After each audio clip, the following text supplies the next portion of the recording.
今天给大家带来一台笔记本的一个维修案例啊，非常的经典，在很多笔记本呢都会出现，就是这样的一个问题。它的问题表现形式啊，就是这个壳会裂开。猛的一看呢，都认为这个地方呢可能是胶啊裂开了，咱们打一点胶，有的就会在这个地方呢就是灌一些胶，但其实是没有任何作用的啊，没有找到真正的原因。我们一会儿把机器拆开啊，再给大家细讲，可能比较直观一些。它的这个外在的表现现象呢，就是这儿会裂开，长时间这样来回开合呢，会越裂越大，最后甚至损伤屏幕啊。这种故障呢非常的常见，在很多笔记本都会碰到。今天我们以联想的小新的机器为例呢，给大家仔细讲一讲啊。希望大家能点赞、关注、加个收藏，因为我讲的这个视频呢，如果你的机器也存在这个问题了，完全可以自行修复啊。这个讲的比较详细，然后如果跟着我的步骤走的话呢，是可以自己解决这个问题的。那我们废话不多说了啊，先拆机。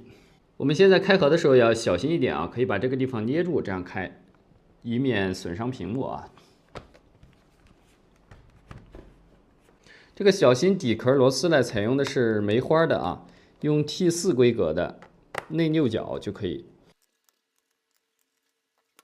底壳的卡子比较多，我们直接抠就可以。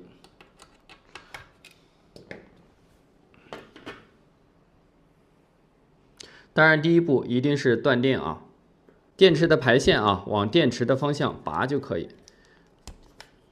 这样就是整机断电。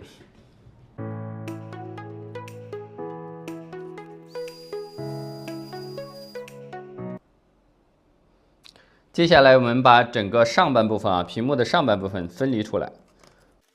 跟屏幕连接的有两个排线，一个是屏幕的显示排线，一个是无线网卡的天线。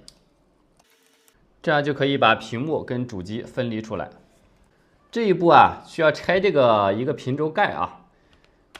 平轴盖这个是我这样拿着往我右手的方向推一下，然后整个盖子就可以取下来，往右推一下。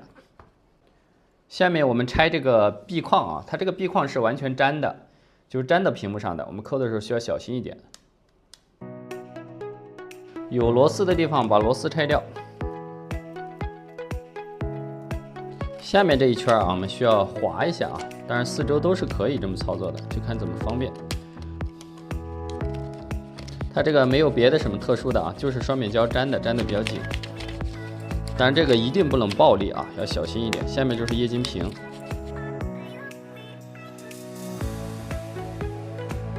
分离出来壁框啊，我们就给大家讲一下它真正的原理。看到没？这是平轴。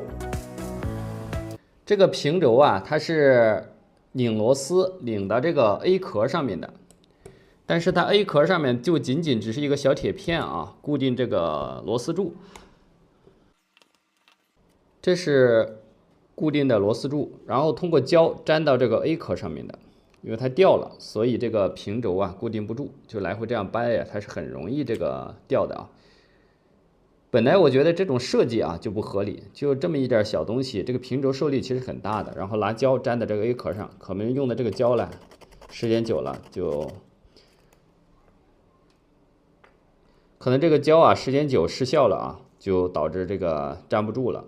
所以我们现在有两种方案啊，一种是这个自己用胶，一般我选择的是 AB 胶，这样把它粘上。当然粘的时候呢，一定要把这个位置固定好，不然你到时候平轴上去就是歪的。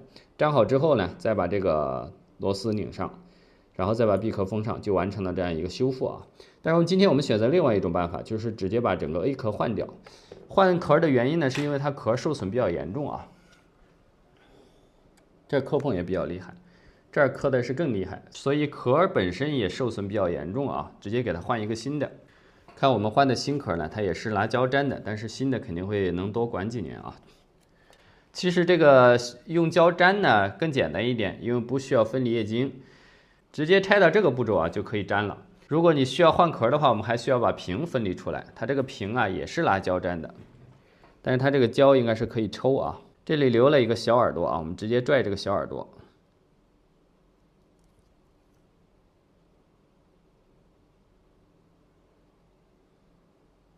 力量比较均匀的话，就能整个一条抽出来。如果你使的劲儿太猛，可能拽断了啊，拽断了你就再想把它找出来就找不出来了，所以这个还是要细心一点。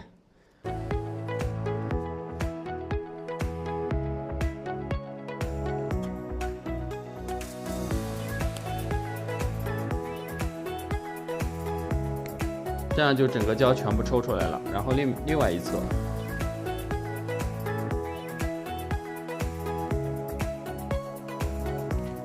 右边的平轴呢，我们也需要把它拆掉。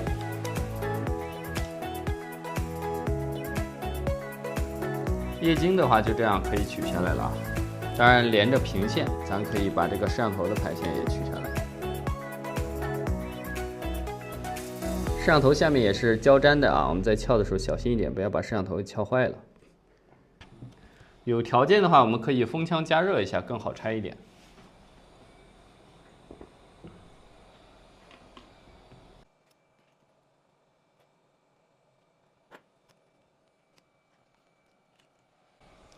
这个时候我们需要把那个新的 A 壳啊拿出来跟旧的壳对比一下。你像这个刚好看到这儿有个磁铁啊，新壳上没有，我们需要从旧壳上拆过来。就是新壳上没有配备的，都需要从旧壳上拆过来。这个东西也是有用的啊，它这个磁铁是休眠开关，然后还有就是这个天线。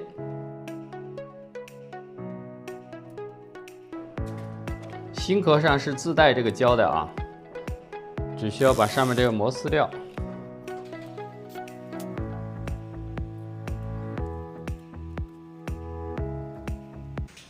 接下来一步非常关键啊，像这个平轴啊，它这儿有一颗这个螺丝，当然有的有，有的没有。有的话，我们可以把这个平轴调一下啊。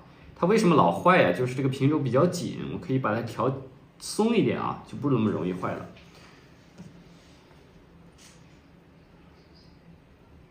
逆时针拧个半圈就够了，可以用手去感觉一下啊，不是很紧就可以。整理好这个排线。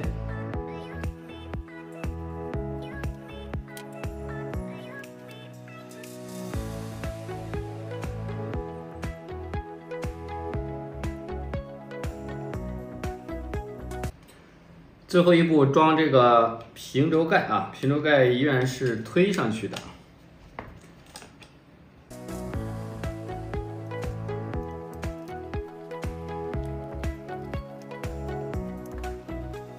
拆的时候是从左往右推，装的时候是从右往左推，这样就卡住了啊。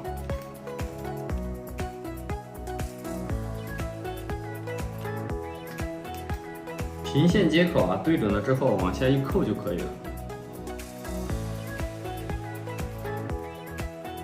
天线也是卡扣。这个时候我们可以试一下这个平轴的松紧啊。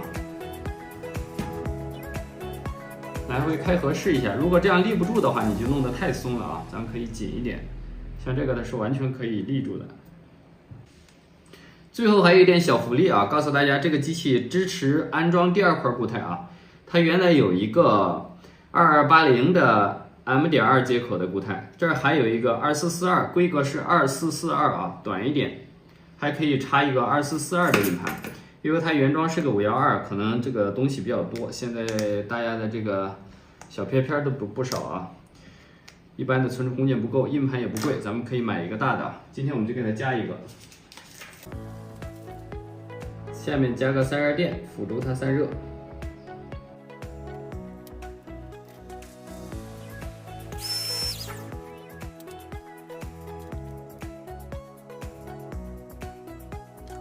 这样我们就完成了这台机器的这个修复和升级啊。